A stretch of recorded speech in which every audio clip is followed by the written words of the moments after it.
Buenos días, Argentina. Ok, lo sé, debería ser buenas tardes, pero ya saben, en Alemania esta es en realidad una frase famosa, Buenos días, Argentina, porque es la línea de apertura de una canción que fue cantada por la selección nacional de fútbol de Alemania para la Copa del Mundo de 1978 en Argentina. Y, ok, hace bastante tiempo, pero en realidad me estoy poniendo un poco de la piel de gallina ahora mismo porque puedo decir esta frase de verdad. Así que muchas gracias por darme la oportunidad de hablar aquí en Nerdearla. I'm going to switch to English now because I suppose this is for an international audience, and I'm actually better at English too. All right, so the power of FOSS insights from Mercedes-Benz. Let me tell you what this is about. And let me start with a little story, which happened in about 2016. So I went to the office and I ran into a colleague of mine, you know, back then when still everybody was at the office and not everybody was working from home. And I said, "Hey, how are you doing? What are you guys working on?" And he said, we are working on a translation component that translates this, and he told me all about it. And I said, huh, that's very interesting. Have you talked to your next door neighbors? I mean, in the office next door, because I think they are also working on something very similar, and maybe you could combine forces. And he said, yes, I know. In fact, I have talked to them. And we found out that if each of us makes their component a little bit more general, we could actually just write one component and save a lot of time and effort. And I said, that's awesome. How is that working out? Because at the time, I was already one of those people who ran around in the offices and went to department meetings and said, we have to do open source and we have to do inner source, reuse things, work together, collaborate. Yeah. And so I said, so how is this working? And I was really excited. And he said, yeah, so we went to our product owners. So I went to my product owner somewhere in the depths of the big company that is Mercedes-Benz. And I introduced the idea to my product owner. And my colleagues did the same thing and went to their product owners. And the product owners, they listened and they said, that is actually a pretty good idea. Yeah, but let's not do it. What do you mean? Wait, why? It's a good idea, isn't it? Yes, it is a good idea.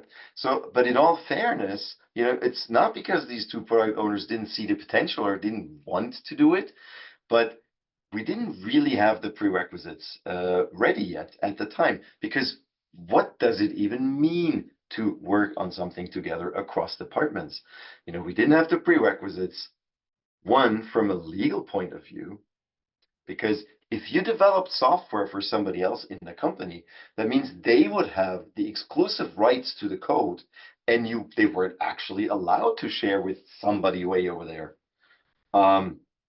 Two, we didn't have the technical prerequisites. Everybody was developing software on a platform of their choice, and just exchange code wasn't that easy. You would have to port it and rewrite and do certain things. And three, the mindset wasn't really there yet. We didn't really know what it means to collaborate on something together across departments. Would you have a lot of meetings and just talk, and the sharing mindset wasn't there. So this problem was realized by several people, and I wasn't the only one. There were other people who said, guys, we need to do inner source. We need to do open source. And so this kind of started as a bit as a grassroots movement, but it was also heard by our senior managers and by our executives. And our executives, they listened to us, they understood, and they said, it seems like something we should do. So let's take it into the IT strategy and make it happen. Okay. obviously at the beginning, this isn't easy. So, but we got together with people that were interested, and with the legal department, for example, and getting together with the legal department at first, we didn't understand each other. We didn't speak their language. They didn't speak our language. But we got together, we talked, we admired the problem for quite a while, and then we got to work. So it was taken over into the IT strategy, and we had the go to please go ahead with inner source and open source. And I'm going to tell you in the remainder of this talk what exactly that means.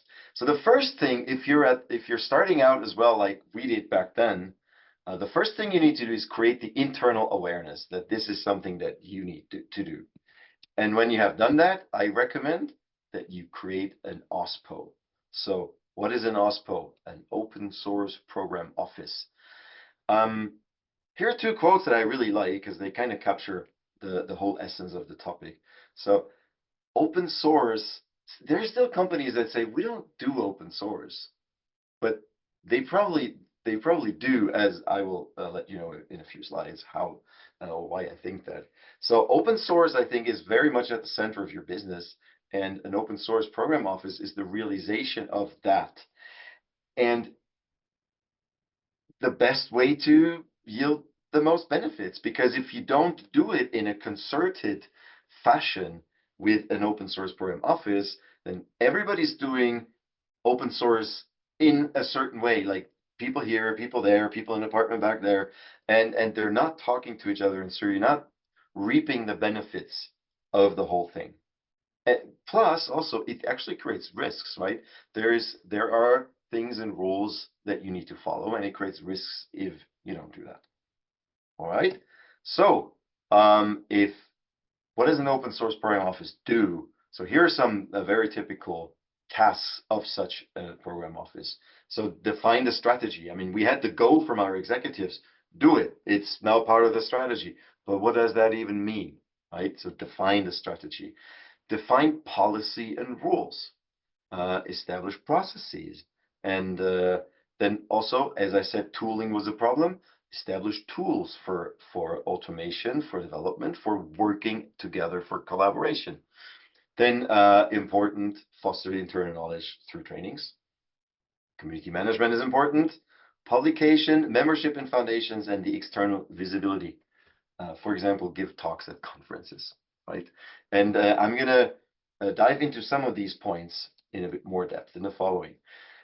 So here is an example of what a typical OSPO could look like. And this is our OSPO at Mercedes-Benz Tech Innovation. We're a 100% subsidiary of Mercedes-Benz Group, and at the Mercedes-Benz Group, it's very similar. Okay, so you need people with technical expertise. I mean, it's a technical topic, so obviously, right? A lot of times overlooked, but also very important, is community management. Technical people are usually good at technical stuff. And a lot of times they think, hey, if I have a project and it's really good, people will automatically find out about it and use it, yeah. But that's not the case, of course. So you need people to work with the community, create communities, engage with the community, and so forth. Very important, community management. And then the third one is governance, legal and governance, because as I said, there are rules and you need to abide by these rules. Okay, then we have an OSPO lead, and then we have FOSS coordinators that are part of the business streams or business units, and they are sort of a multiplier role that take information from the OSPO into their business units and vice versa. I think that's actually also a very good concept. Works out very well for us, I think. Okay, so then you have an OSPO, and now you want to embrace FOSS. So what does that mean? So there are basically three main aspects to FOSS. The first one is use. That's when you write software of your own, you use open source software in your development. So that's easy or easily understood. The second one is you want to contribute back, meaning you find a bug in one of the open source libraries that you use. Maybe you have a bug fix ready and you want to contribute it back upstream. Or you want to suggest a new feature, or you have an implementation for a new feature. So in that way, you're not just consuming, you're also contributing back, and that's a very good thing. And create or publish is when you have code that you want to publish as open source yourself. Okay, now embrace means all of these things and more, and the and more we'll get to. All right, so now let's talk for a moment about using open source. I realized that I am at an IT, at a tech conference, and at an open source conference, so I'm kind of preaching to the choir. But just for some numbers, so Synopsys, that's the company that has that provides Black Duck. Probably maybe you have heard of this tool. They come out with an annual open source security and risk analysis report, and they, like in the latest version of the report, 2023, they looked at about 1,700 code bases, and 96% of them contained open source, and 76% of the code was made up of open source. And then they divide it further down into various sectors of industry. And so for us, Mercedes-Benz, the here aerospace, aviation, automotive sector is where we are.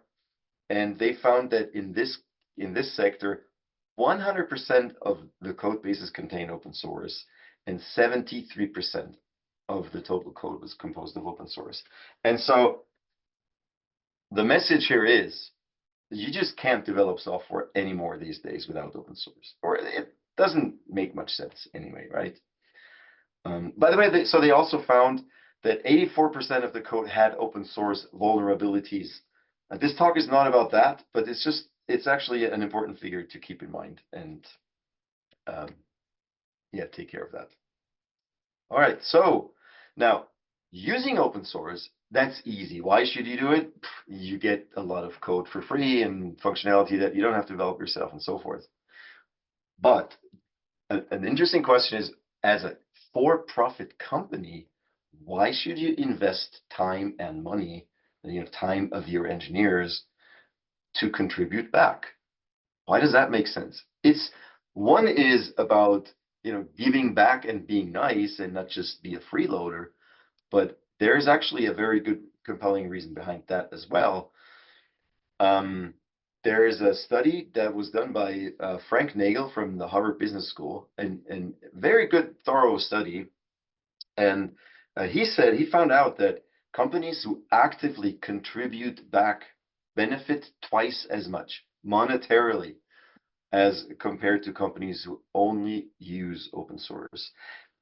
And I think that's a really strong argument, because giving back and being nice is nice, but it's the first thing that gets dropped when the times get tough economically. And so this is a very good reason why it really, monetarily speaking, makes sense to also engage in contributions. And what is the reason for that?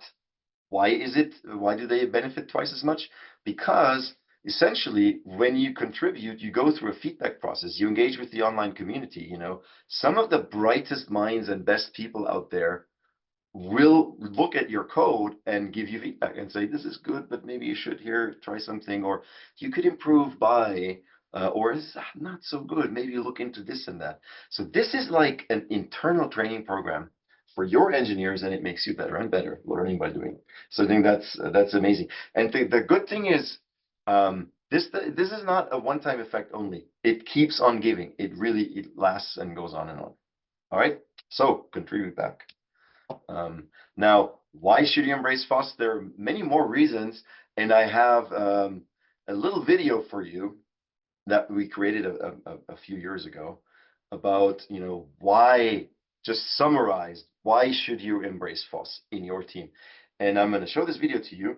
In the video, at the beginning behind me, there will be a face of, this is our former CIO of Mercedes-Benz. He was a very great advocate of open source, and he really liked open source a lot. And when I say was, he still is, but he now has a different position. And we have Katrin Lehmann, who is now the CIO. as of a few months ago, and she also equally supports open source. So she's just not in the video. Sorry about that. But so Katrin Lehmann is the new CIO. But now sit back for a couple minutes and watch this video. Here we go. So why should you embrace FOSS in your team? Well, for one, he really likes FOSS, so you can make him happy. But that shouldn't be the real reason behind it. Let me give you some pointers. Innovation nowadays happens to a large degree in the FOSS domain. Therefore, doing FOSS can speed up our access to innovative technologies to be at the forefront where automotive goes digital. Second, with FOSS, we are achieving a much higher efficiency in software development. It fosters reuse and it's cheaper and easier on your engineer. You save yourself time and money, and you can go faster and faster. And this will give us the freedom to focus even more on our USPs. Also, it's in your own best interest. By being active in FOSS, and not only use it, you can steer open source projects in the direction you need them. Contributions are the currency of open source. It is how you provide influence to the project your business depends on. And what's even more, our FOSS endeavors help us to attract new talent. We need software engineers. That's a fact. And they are attracted to open source like a moth to a flame. Trust me on this. Plus, participating in open source is like a continuous internal training program for the engineers that we already have, as has been proven in a Harvard study. Our engineers will learn and get better and better. And this isn't a one-time effect only, which merely occurs at the beginning. The advantages of the learning process will keep going on over and over and over again. Well, I can think of at least 10 more good reasons why you should be active in FOSS. Bottom line is, for software development, FOSS is like the air you breathe. You need it, and that's all there is to it. So please, open up as much as you can, because it makes us all so much better.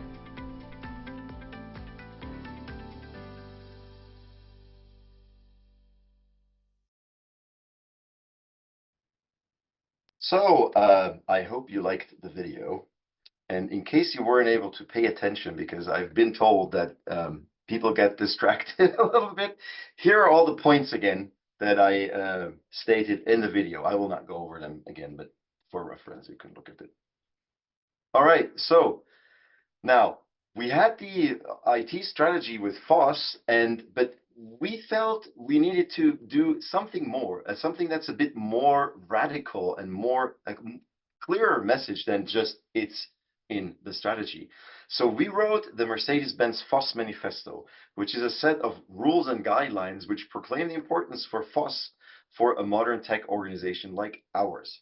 It has 3 parts: Preamble, Company Principles, and Employee Principles.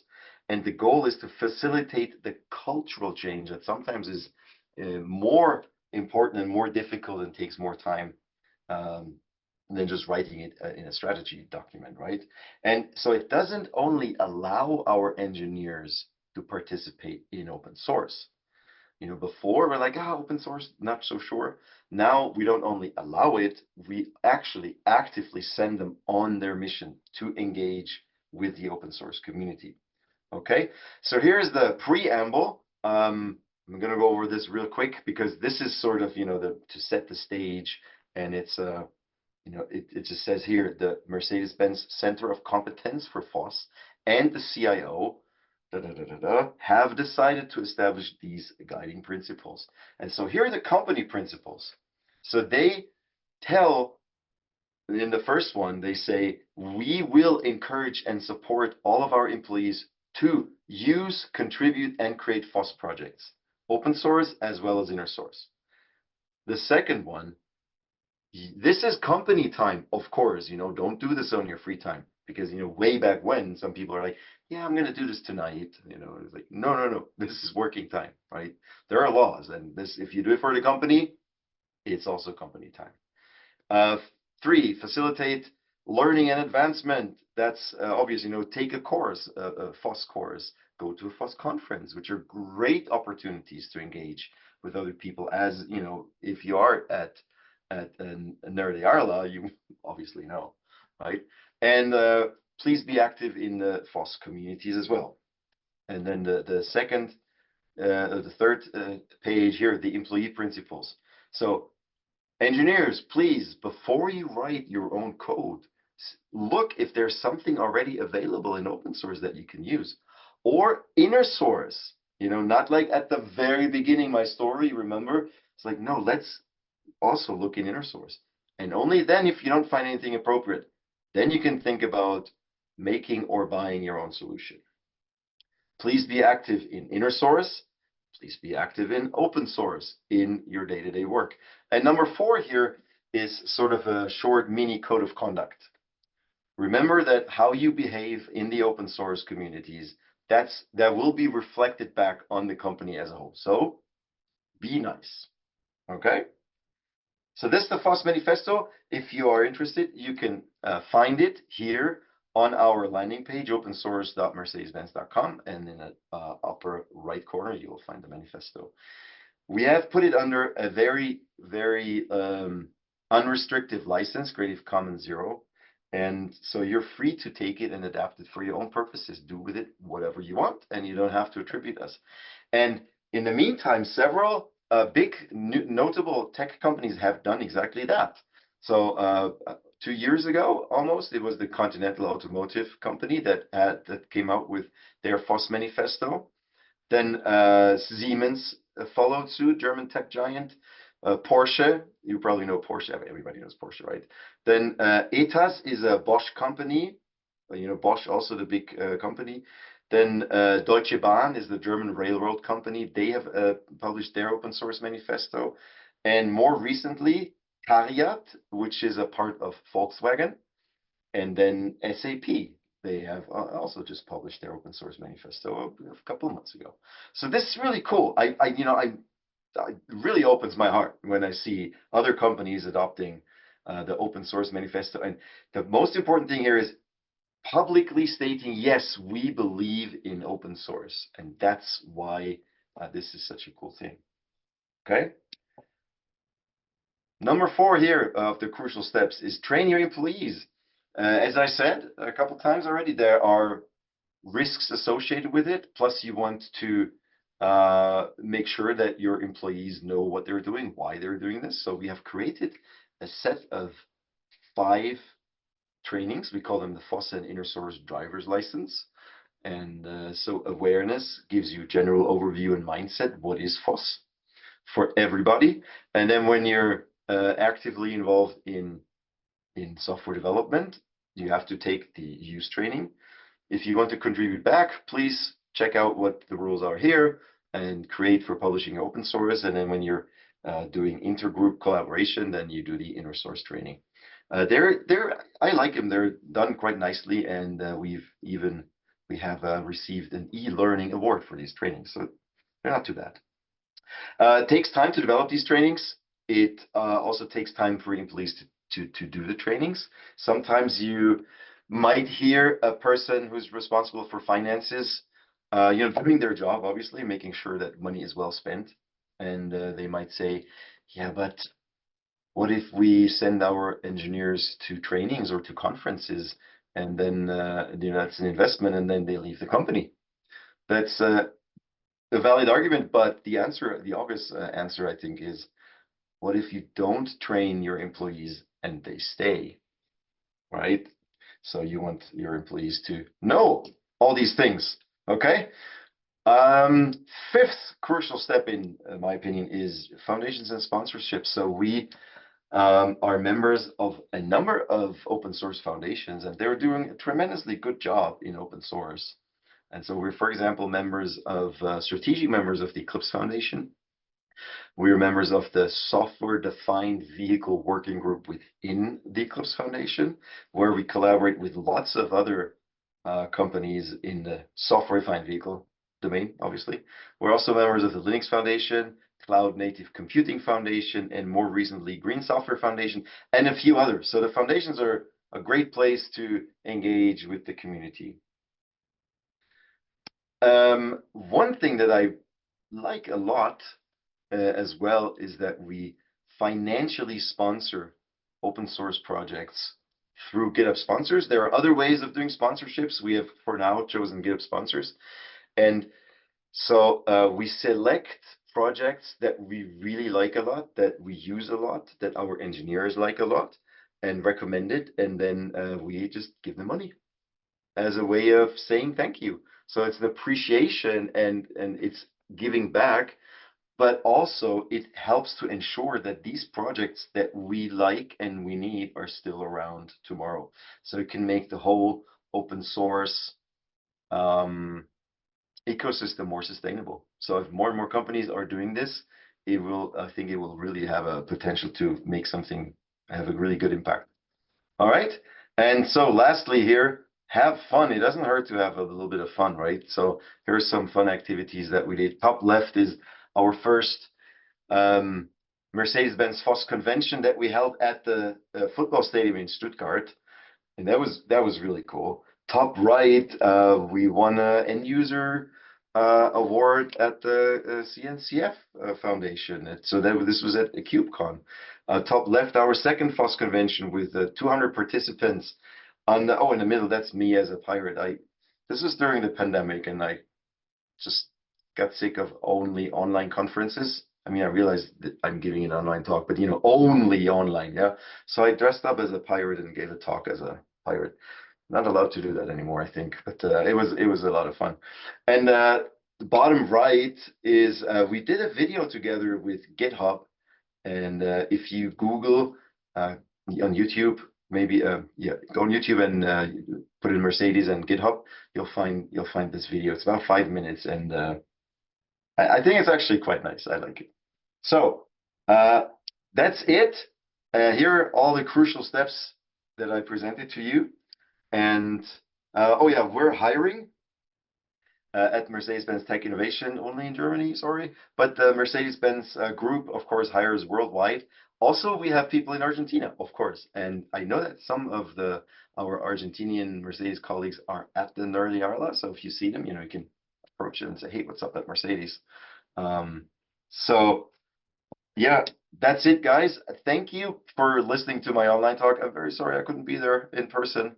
Maybe next time. Okay. Thanks a lot. May there always be wind in your hair. And I think I will be live and online now in the chat to answer some of your questions that you might have. All right. Muchas gracias again. Thanks and have a great remainder of the conference. Bye.